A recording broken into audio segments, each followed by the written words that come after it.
everyone, and welcome to the 207th episode of the Atlas Society Asks. My name is Jennifer Grossman. Everyone calls me Jag. I'm the CEO of the Atlas Society. We are the leading nonprofit organization introducing young people to the ideas of Ayn Rand in a whole host of ways: graphic novels, animated videos, music videos, pocket guides, and of course, our student conference. Today, we are joined by Brian Wansink. Before I even begin to introduce our guest, I want to remind all of you that are joining us on YouTube, Zoom, Instagram, Twitter, Facebook, LinkedIn. You can use the comment section to type in your questions, and we will get to as many of them as we can. Brian Wansink is a food psychologist and author of several books on food marketing research and nutrition, and as well as books popular with consumers, such as Mindless Eating, Why We Eat More Than We Think, and Slim by Design, Mindless Eating Solutions for Everyday Life. After completing his PhD at Stanford, he went on to teach at Dartmouth, Wharton, University of Illinois, and Cornell, where he and his students conducted research in his food and brand lab, where they sought solutions to improve healthy eating, which could be deployed at scale. So, Brian, thank you for joining us. Oh, it's great to be with you. Thank you very much. So, in doing research for this interview, I discovered you have a passion for playing saxophone in rock bands. It's actually funny you say that, because 15 minutes after this interview is over, I have to leave for a show. So it's I play in a Motown band, saxophone in a Motown band, and we play all over the area. So it's really cool. We dress up in those crazy suits and everything, but it is, God, I tell you, you do that, it makes you feel like you're 13 years old. It's so much fun. Well, I don't want to get ahead of myself, but Brian and his three daughters are coming to our student conference in DC later July. And I don't know, maybe we need to have a little musical interlude. To discuss. All right. So full disclosure, Brian is a new donor to the Atlas Society. And as mentioned, those who are joining us at our student conference and gala in DC are going to have the opportunity to meet him. But my professional connection with Brian actually goes back over 20 years to when I started the Dole Nutrition Institute on behalf of Dole Food Company owner David Murdoch, which we also had a lab, our Dole Nutrition Lab. And so it was in that capacity that I first started following Dr. Wansink's research and interviewing him, and of course, picked up and read Mindless Eating. So all of these tabs are from way back then. What got me hooked wasn't just, all of the great anecdotes and experiments that you present in the book, but as an objectivist, somebody who wants to be logical and in touch with reality, I thought it was fascinating how all of these other factors get in the way of being objective about our diets and our health. So let's start there with your concept of the mindless margin and why, as you claim, quote, the best diet is the one that you don't even know that you're on.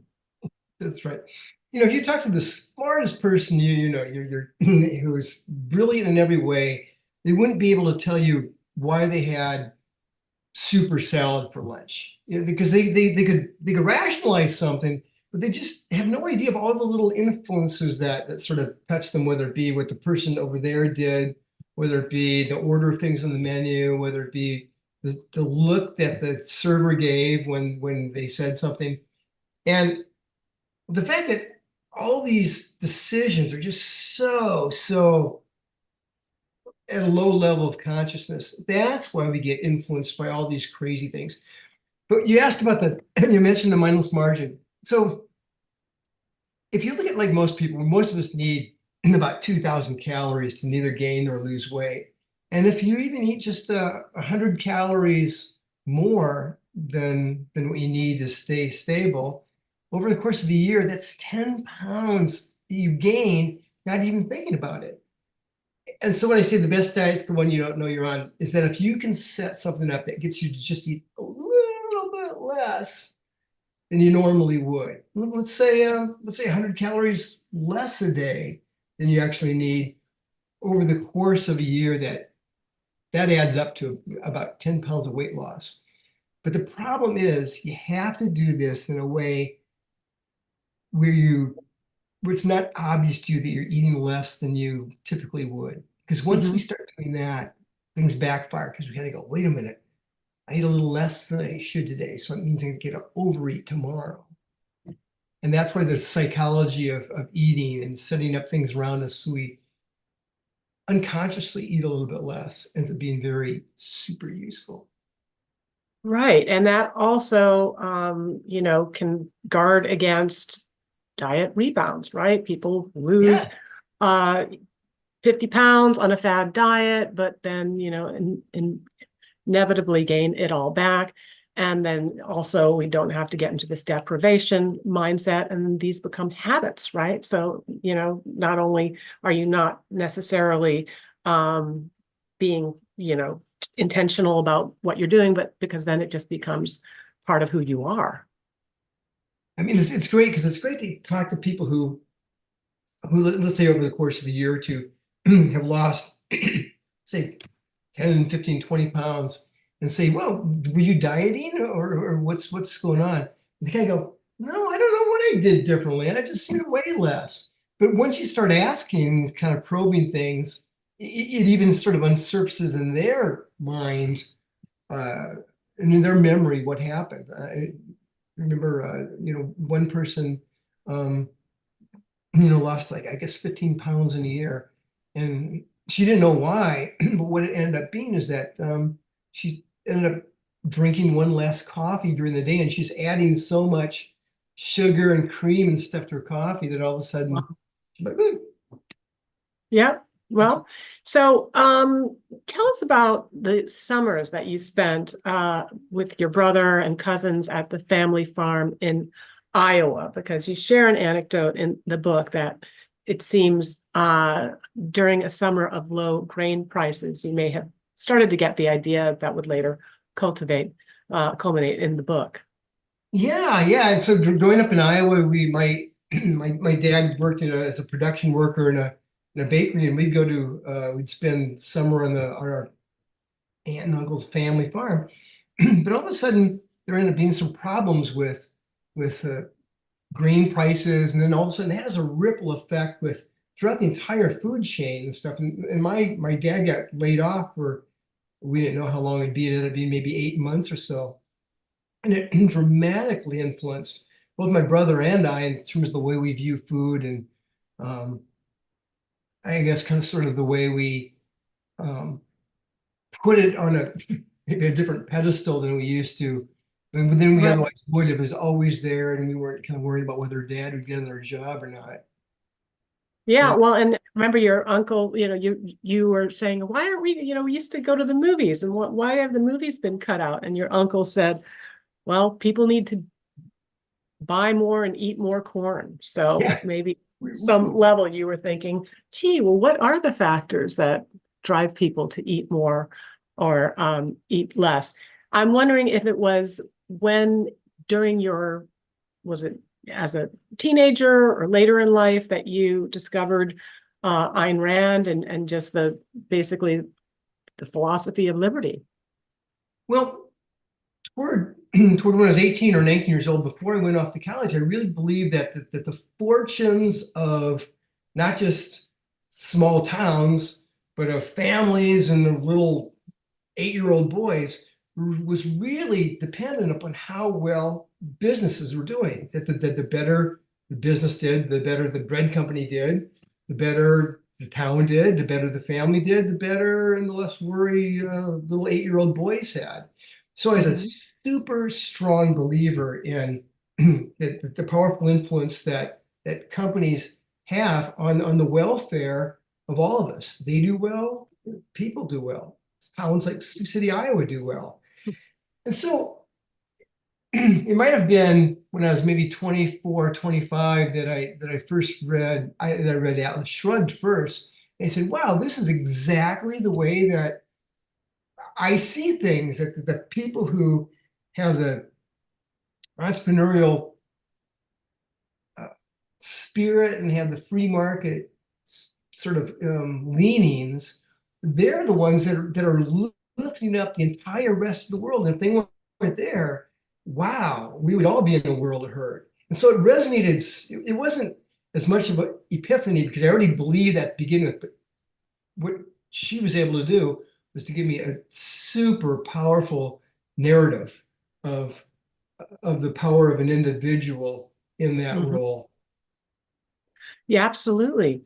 Now, going back, as I mentioned, to my Dole nutrition days, and with summer just around the corner, I remember one particular study that you did at a summer camp involving kids eating drumsticks or having being served chicken that was already cut up and then eating that with utensils as opposed to eating the drumsticks with their hands. Do you remember that study? Yes. Yes. And for parents wanting to minimize rowdy behavior at mealtime, what were some of the interesting implications? Well, one of the things we found is that the more involved kids are with their hands when they're eating, let's say, for instance, eating drumsticks with their hands versus with forks and knives, or eating corn on the cob versus having it cut off, or anything like that, the more involved they are with touching things, two things happen. First, they become much more spirited, or we could say rowdy, whatever. Yes. But second, and this is the better thing, because hey, look, a rowdy son or daughter doing something, who cares? You know, that'll pass. You know, you can pick the chicken up off the floor. But the important thing was anything that was presented to kids that they could eat with their hands, they ate more of it, and they're more likely to like that later on, even if it was a bizarre food. So in another set of studies related to that, we would give kids very unusual sort of foreign foods, like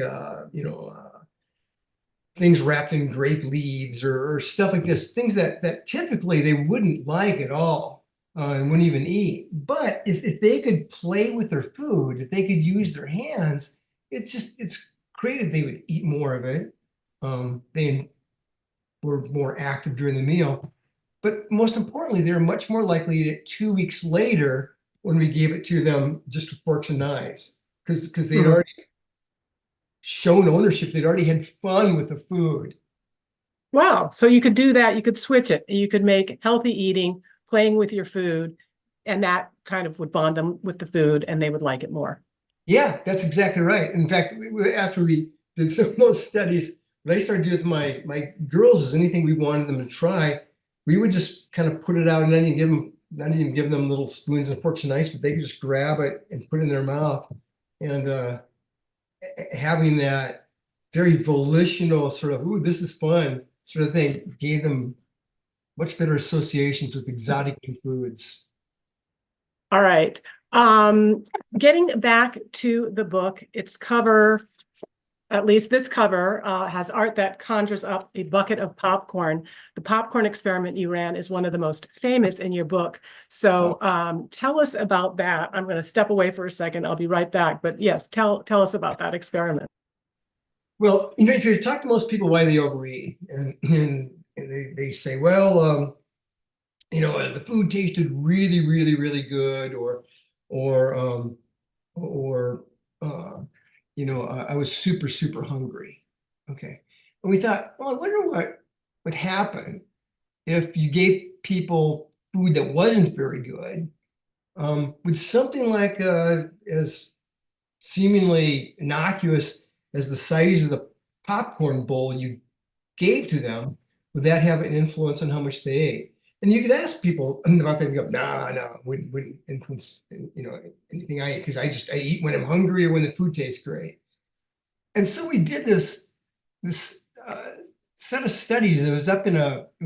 We did it in a number of places, but one place we did it was up in Chicago, and we we went to a movie theater, and when people came, we said, hey, I think it was Illinois History Month or something. So we said, oh, because of Illinois History Month, we are going to give you free popcorn. And they're either given the popcorn in a huge bucket, the one that costs like, $12. We gave it to them in a smaller bucket, like the one that, it's half the size, costs like $11.95, And but this wasn't good popcorn. This is popcorn we'd had sitting out in humidity for, in some cases, up to 3 to 10 days. And you couldn't even crunch it. It's like eating those styrofoam packing pellets. Right. Well, so some of the feedback that the viewers, and the popcorn eaters gave you. Yeah, and when we ended up finding out that the people who ate, that it didn't matter whether they're given good tasting popcorn or this horrible tasting popcorn, they still ate, it was about 30% more from the huge bucket than they did from the small bucket. But when we said, hey, you ate, 600 calories more, do you think the size of the bucket had anything to do with it?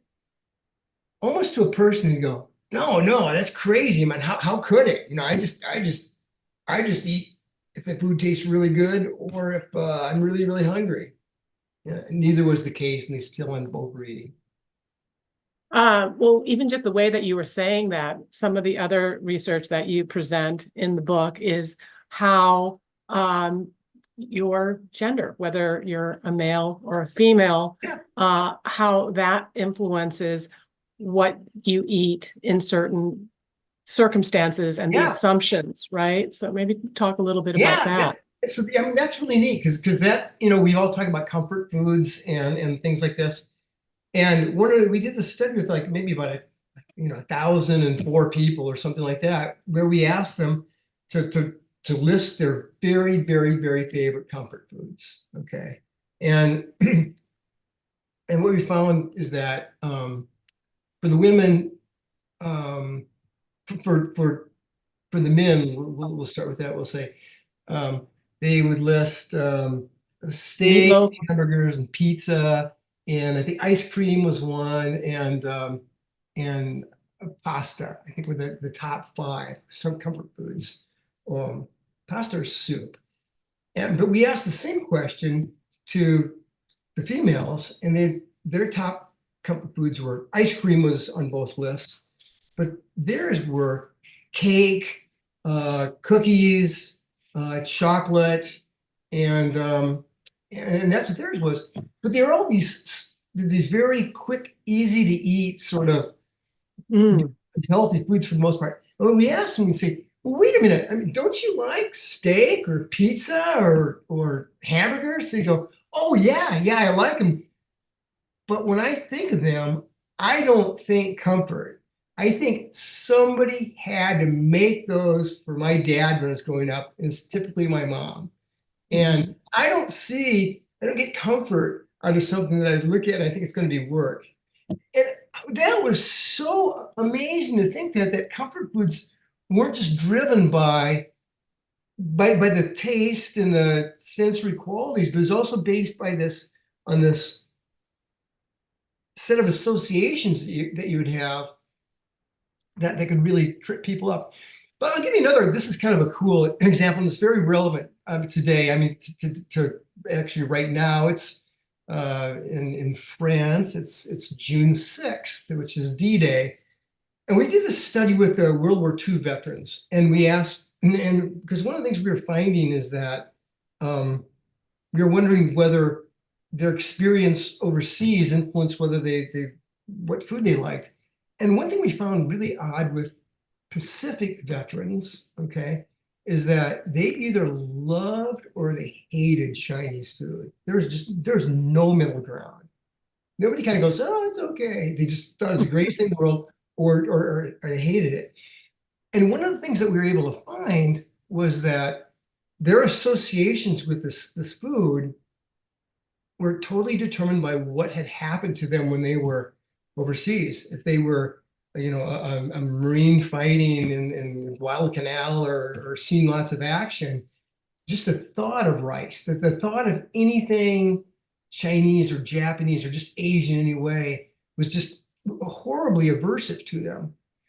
But if they were over there but didn't see the horrible combat, but they were, let's say, in this, a radio person, or they were, somebody who did something on a ship, or they were in the typing pool or something, they loved this because the association that they had with this, Asian food, whether it be Japanese, Chinese, or whatever, the association they had was, wow, that was a time in my life when I was overseas. I seen exotic things. I saw things I never saw before.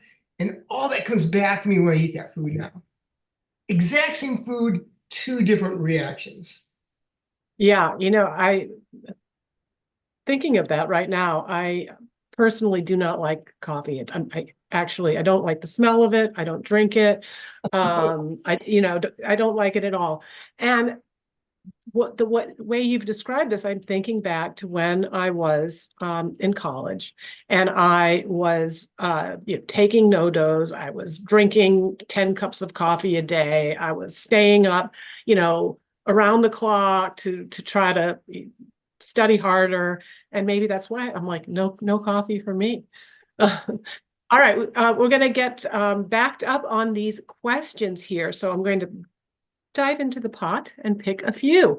Candice Morena, our friend, always here and very often first, asks, is there any particular reason schools in other countries seem to provide healthier meals for their students in comparison to here in the US? No, I think that's an interesting question. And Candace, I can speak of that theoretically, but I can also speak it practically because I have a daughter now who's living in France, one who's living in Slovakia, and the French meals are amazing. It just hands down. My wife went to culinary school in France, and these meals are amazing, but they're not free. Oh, the meals in Slovakia they have less variety. They tend to be much more kind of meat and potato based, and they are not free. Here in the United States, if you're below a certain income level, depending on the size of your family and everything, your school lunch will be free. And part of what is going on is in order to provide food, make sure every kid can have something to eat. I think some school food districts have to cut some corners, and they've got to make some sacrifices to make that happen. And so really a financial, primarily. I think that's one thing but I think it's in some ways it's worth it if one of the things it provides is food to kids who otherwise would be going hungry for lunchtime. Right. So it's a trade-off that the U.S. Department of Agriculture and food school districts have made. My Modern Gald on Instagram asks, what do you say to those who claim that food companies intentionally add ingredients to ultra-processed foods to make them addictive? Well, I would say that I don't know if it makes them addictive, but definitely it's pretty well known within the processed food industry that like salt, right? That people are going to want to eat more. And I remember when I was at Dole's, somebody from the packaged food department said, hey, we should increase the salt in this because people will want to eat more of them. And I was like, do you know who the company is owned by? This guy is, completely is on a crusade to improve people's nutrition. So that did not fly. But what are your thoughts, Brian? You worked, you took money from this industry, but you probably had some exposure to them. Yeah, absolutely. Actually, quite a bit. Well, if you look at there's four things that we really, really, really, really like that just human beings inherently love. Okay, we love Evolution, salt. And we have to have salt, otherwise we would Right. die of thirst if we didn't, retain enough water. We love sugar, and that actually makes sense too, because if we didn't have a taste for sugar, if we were wandering around out in Neanderthal land and we started eating berries that were sour, we'd be dead. Okay, but the sweet berries, we just say, oh yeah, it tastes good. So we develop a taste for sweet. We also develop a taste for fat, because that carries us through. And we have a taste for dairy. Now that can change over the years, but we have that. And the thing is, if you say, food companies, they know that. They add salt, sugar, fat, and dairy things. It's like, they are guilty of that. And just as guilty as your grandmother was, just as guilty as your mom is, just as guilty as you probably are when you're having a dinner party and you're saying, I really want people to have a good time and really enjoy themselves. Maybe I'll add a little bit more sugar or salt. So, Now, this is a fascinating question as well from Zach Carter on LinkedIn, essentially asking how is inflation going to be impacting eating? He asks, do you think eating habits are going to become better or worse with the rise of inflation and shortages? And, a lot of people saying they're having trouble just covering their grocery bills. yeah, and if you look at the amount of money that people are spending on food, it's a huge percentage of that money is money they're spending on convenience. Okay, not necessarily fast food, but it's money they're spending so that they don't have to cook anything, so they can warm something up, so they can just do carry out, and not have to make anything. And to the extent that that is what they're paying for, at some point they're gonna have to say, what price is that convenience for me? And if I can make hamburgers for our family, and for five people, it's going to cost roughly, $4 in food ingredients. Maybe going to Five Guys and spending $45 doesn't make as much sense. So what I would think would happen with inflation is it may not change what people eat, but it's going to change how much they're willing to pay for convenience versus doing it themselves. All right. On Instagram, MG Guris asks, what does this have to do with free markets? Well, so I can tell you that the Atlas Society Asks, which is the program that we have every week, we are about a lot of things, but we are fundamentally about objectivism and objectivity. And that is really what the premise of Brian's book is Mindless Eating, is that there are a lot of unconscious factors in what that are influencing how we eat. So, and yet all of us, according to his research, we all think, oh, no, we are intentional. We know what we're doing. Yes, I ate 60% more of this awful stale popcorn, and that was because I was hungry, not because of the size of the container. So being aware of those influences and leveraging them one way or another. Which brings up the question that I had for you, Brian, just kind of off the top of my head. So as I mentioned, I'm here and I'm staying with my parents and helping to take care of my mother, who is and has always been underweight, to the point of being frail. And I have, over the years, battled and tried to find ways, eat more ice cream or this, that, or the other thing, which is not necessarily healthy.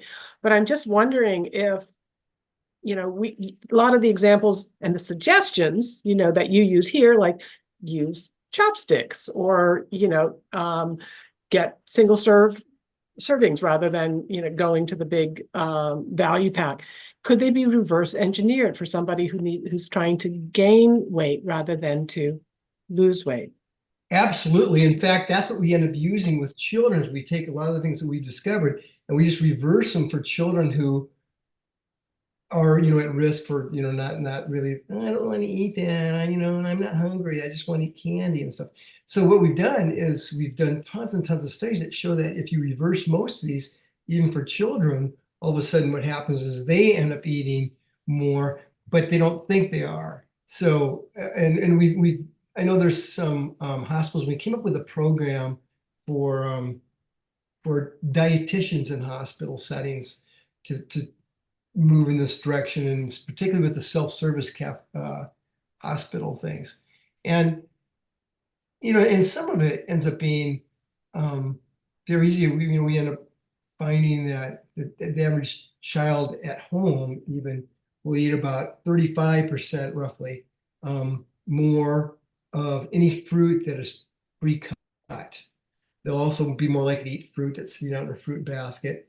And that's pretty easy to do to get people to eat more. It's just you make it more convenient, more attractive, and more seemingly normal to eat. An apple that's sitting on a fruit basket, well, that's kind of a normal thing, whereas an apple that's in the bottom of that crisper.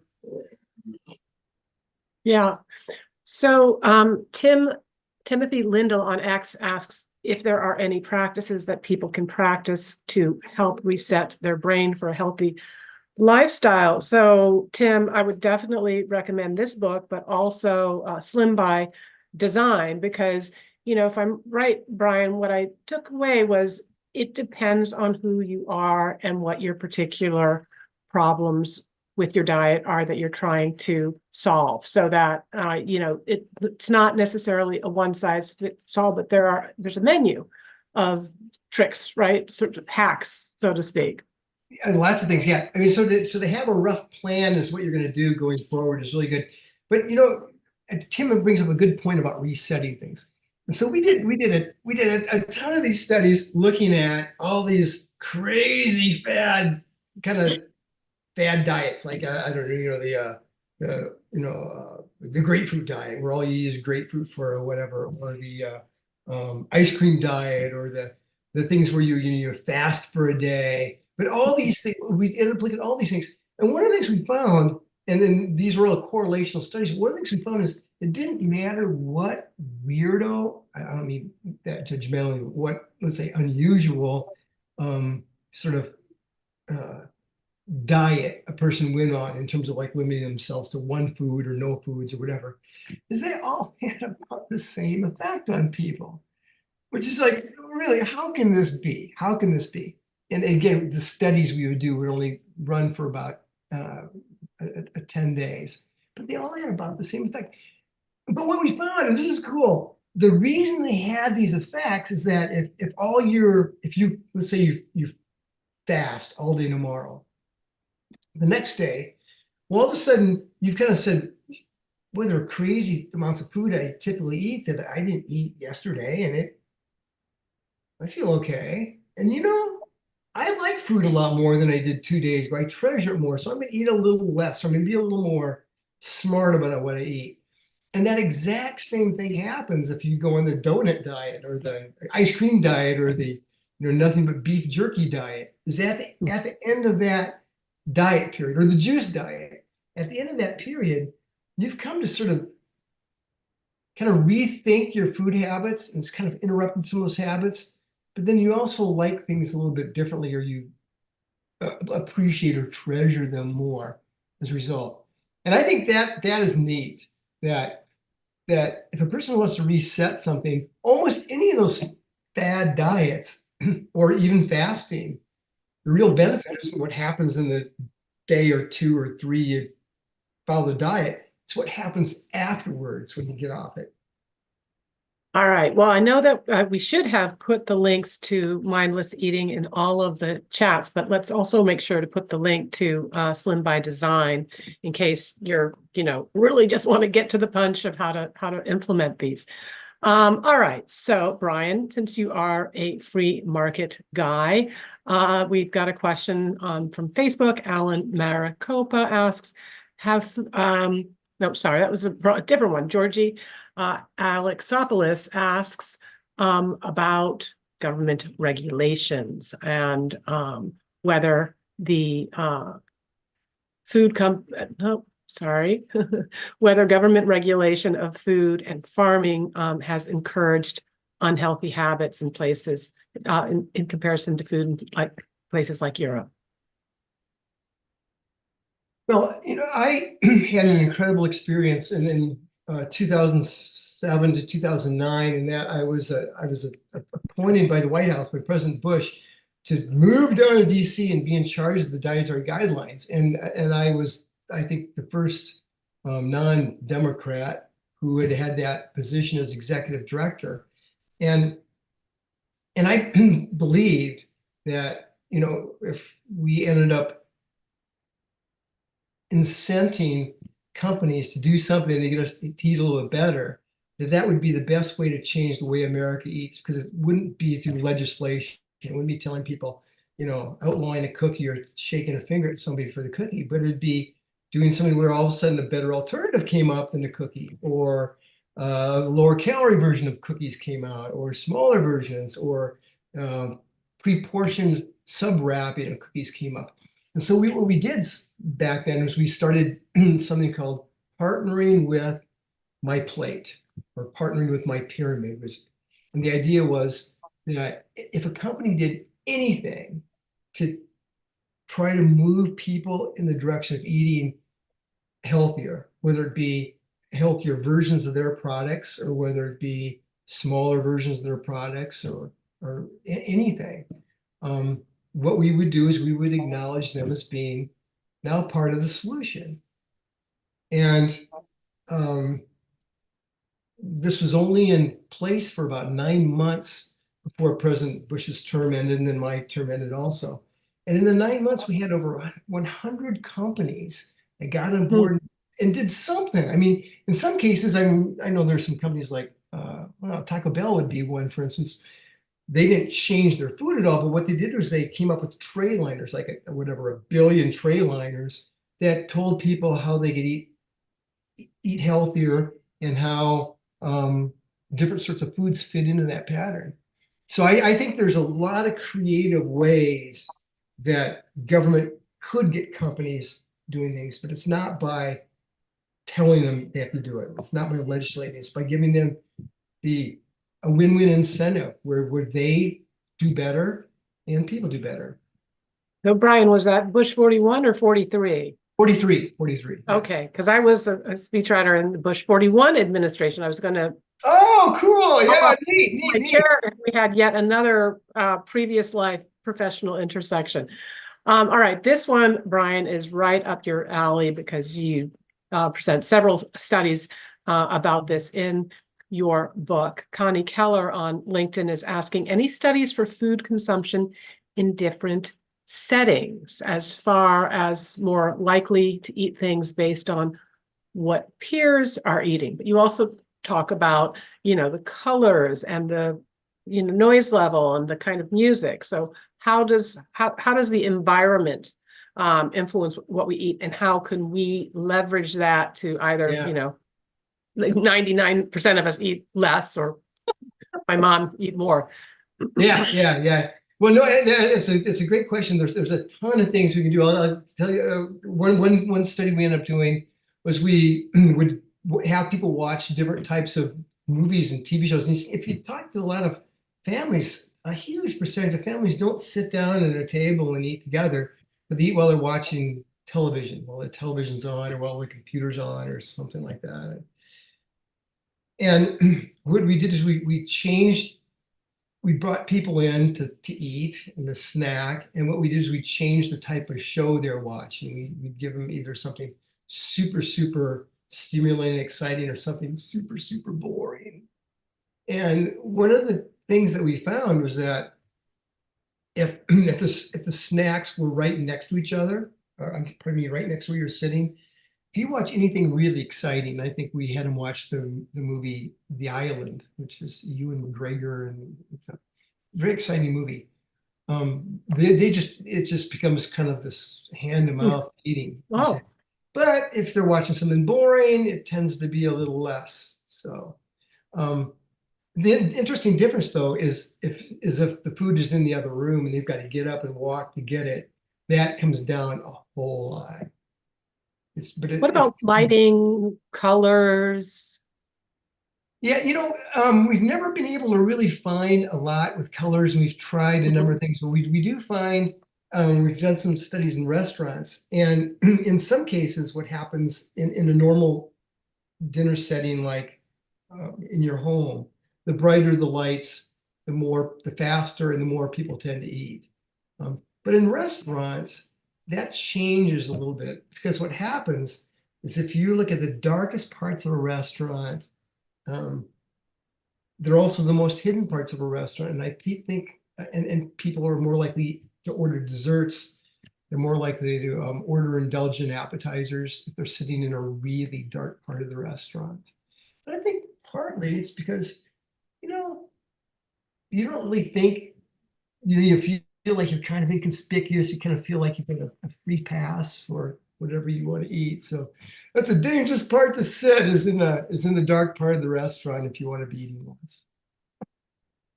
All right. Connie, on Instagram, any correlation between children or adults, for that matter, hunting, growing their food, fishing, or even taking part in the food preparation as children, like how that might impact eating and consumption behaviors? Well, what you're doing is you're taking people and you're making them much more involved in the food process. And in a number of the studies we've done, the more involved the people are in doing any aspect of food, even if it's simply setting the table, the better they rate the food as being. The tastier they think. If they did anything, they think it tastes better and stuff. But there's that's a great question, Connie, because there's also some stuff we've done with families that look at how kids are involved in the food preparation. And one of the things that we find is families that are more likely to, where their kids are involved more in the food preparation. They could set the table, they could be at an opening a can, or they could whatever, anything before the meal. Almost they, regardless of what they do with the food, they all rate the meals as being better, and they rate their parents as being more loving than the group of people who just kind of sat there and said. So these have been fabulous questions, but folks, I have a few of my own, and we only have about 20 minutes or so left. So hosts prerogative, I'm going to dive back into my questions. And in reading your book, I was reminded that you and I both have a lot of admiration for Barbara Rolls and her volumetric approach to weight loss. I've leaned into it personally whenever I needed to shed a few pounds, boil up big batches of cabbage or cauliflower, slap with absolutely. butter, and just go to town. So for those watching who are unfamiliar with Rolls' work, maybe you can encapsulate it and outline how that approach can help us painlessly manage weight without deprivation. Yeah. Well, she would argue that we eat with our eyes and not with our stomach. Okay, that we basically, if there's a lot of, whether there's a little bit or a lot of food in front of us, even if it's super, super, super caloric and dense, we are more likely to eat as much food as we can than very little. And we've done a number of things with this where we've had refillable soup bowls where people have been eating soup, and they've been eating up a bowl of soup that the level of the soup would imperceptibly rise as they ate. And they could eat 4 quarts of soup and they could still be eating, but we stop them after about 15 minutes. And people eating out of a refillable soup bowl will eat about 63% more calories of soup. And if you ask them, Wow. yeah, if you ask them, are you full? They're like, no, how can I be full? I still have half a bowl of soup left.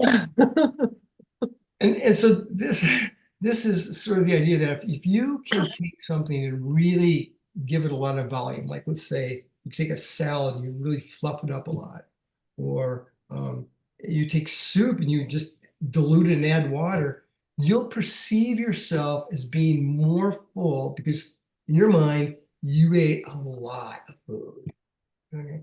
And this is one thing that we did a ton of studies out in restaurants and stuff where we would simply change the size of a dinner plate from like say 12 inches to like 10 inches. And if you put say 4 ounces of pasta on a 10-inch dinner plate, man, it looks huge. Geez, there's no way I can eat all that. That's a huge amount because it fills the plate. You put the same 4 ounces on a 12-inch plate, you say, wait a minute, this doesn't even cover a third of the plate. Right. I'm You say, starving can you already. spare it? Yeah. And so that's sort of the idea is we end up eating with our eyes and not with our stomach. So anything you can do to make that food look bigger, whether it be a smaller plate, whether it be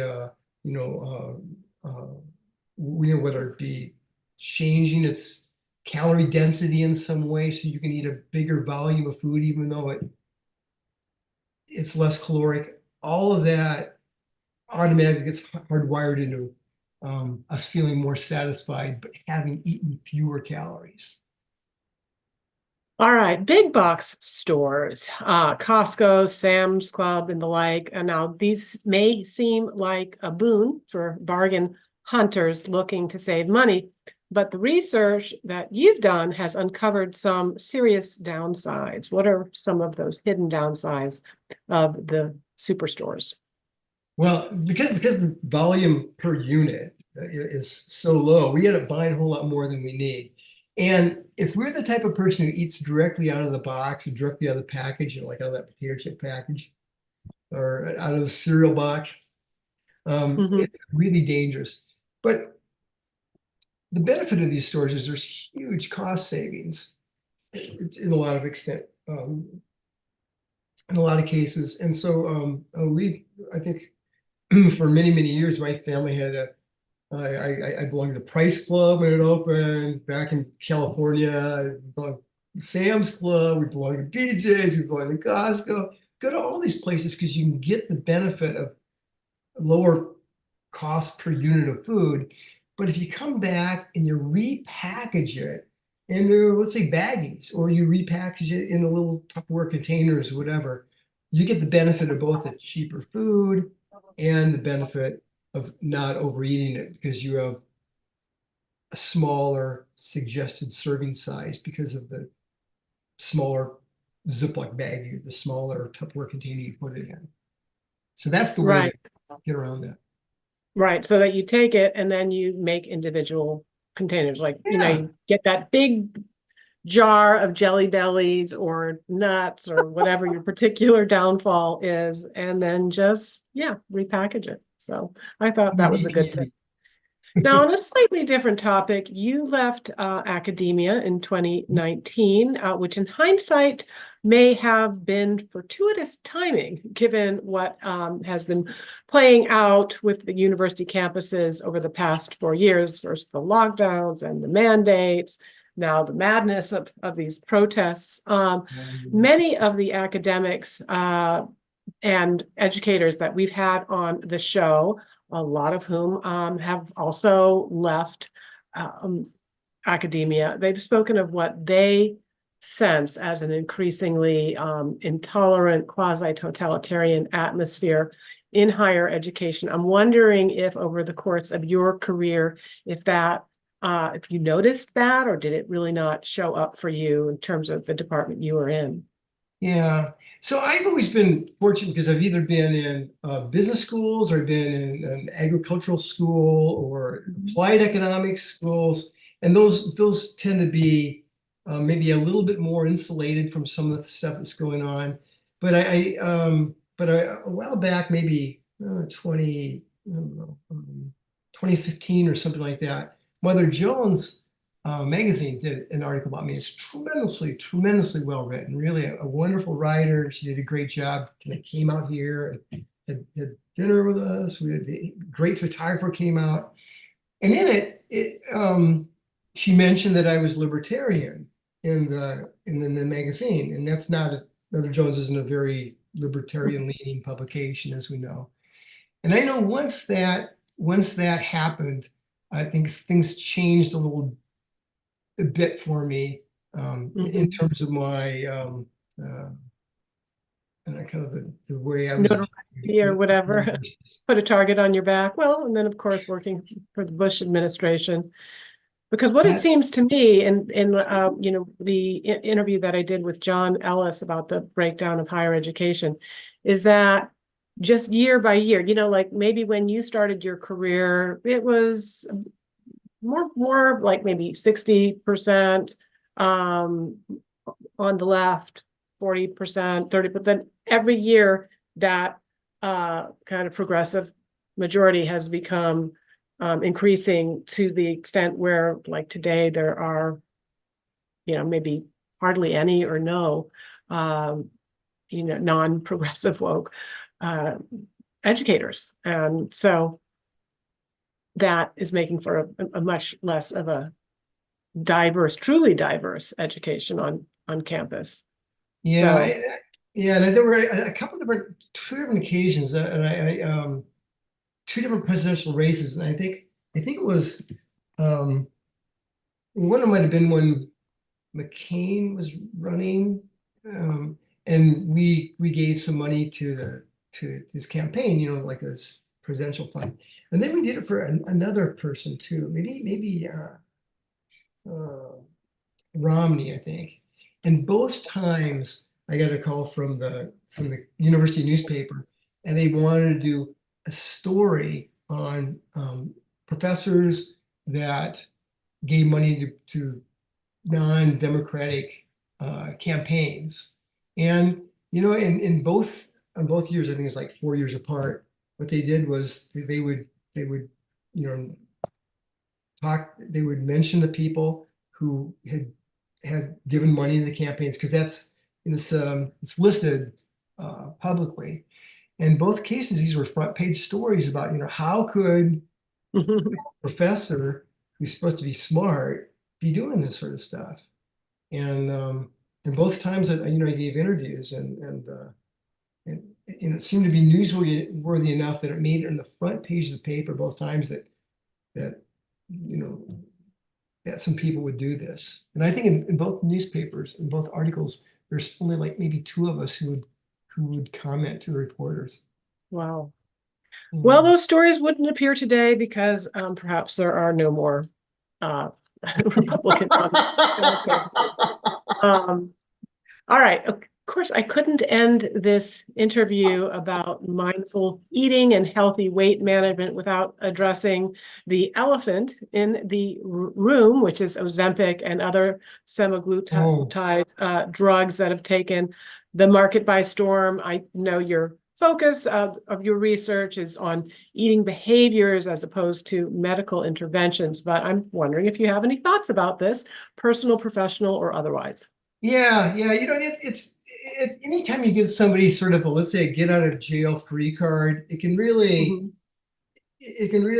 unravel a lot of bad behaviors in allied or associated areas too. Because if all of a sudden, let's say for instance, a person says, "Yeah, I'm feeling a little pudgy, but rather than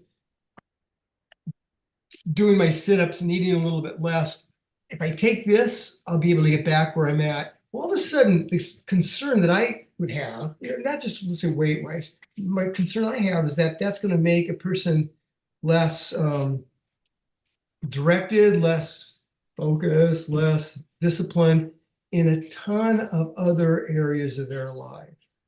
And there's you had mentioned last night or earlier this evening that I'm in a band. I'm in this Motown band, and one of the guys in the band is a big guy, and had been having diabetes and stuff, and all of a sudden he just lost like 80 pounds in 5-6 months because of Ozempic.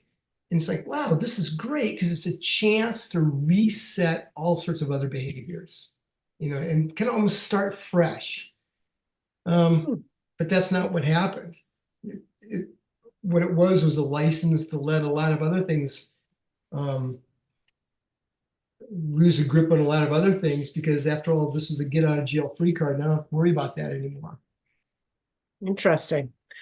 All right. Well, we know that you have a Saks date that you have to get to, but maybe just we'll close with your telling us a little bit about the Family Meal Foundation that you and your wife founded. Yes, yeah, thank you. Thank you for asking about that. Well, so we was doing a study. This is number of years ago. And I found this just crazy conclusion in that we asked people when they're kids to kind of rate how good of a cook their primary caregiver was, either be their mom or their dad. And we got these crazy things, and that people would rate their, how good of a cook they rated their parents being, was also consistent with how much they said that person or their parents loved them. And it's like, that's kind of odd. But then what was really odd was when we looked at what they said they would eat. Said they ate. There's no correspondence between somebody saying their mom or dad was a good cook and what they ate. I mean, they might say, we had hot dog and macaroni every single night. And my God, my mom was a great cook. Unbelievable. And it didn't make any sense because it seemed to not objectively relate how good the food was, whether they rated them as good. But what we found is that it's the frequency that they ate together as some sort of family unit, either maybe it was just mom or it was just dad, but they ate together, sitting together at a table. That was what made kids think, my mom or dad's a great cook and my parents really love me. And so one of the things that we think is the easiest change that a lot of families could make, or society could make, to turn things around within a couple generations, at least a little bit, is to have more regular family meals together, even if it's just a Monday night, more regular family, because all of a sudden there's a chance to share, what's going on in your kids' lives. They feel like they're being listened to and attended to. They're not just being blown off and fed like they are at school lunches. And so that's the purpose of the Family Meal Foundation, is to move in the direction of getting a much higher percentage of families to have one more meal a week together than they currently do. That's wonderful. And again, in the spirit of mindless eating, it's a doable goal, one that you can check off on your little sticky checklist that you'll put on your refrigerator. And the only other advice was that if you are trying to lose weight and you're a really fast eater, then make sure that you are the last one to start to eat, which is another hack that I took away from the book. So wonderful. Well, off to sax playing for you. See you later this summer. And so thank you, Brian. Thanks to all of you for joining and asking so many fabulous questions.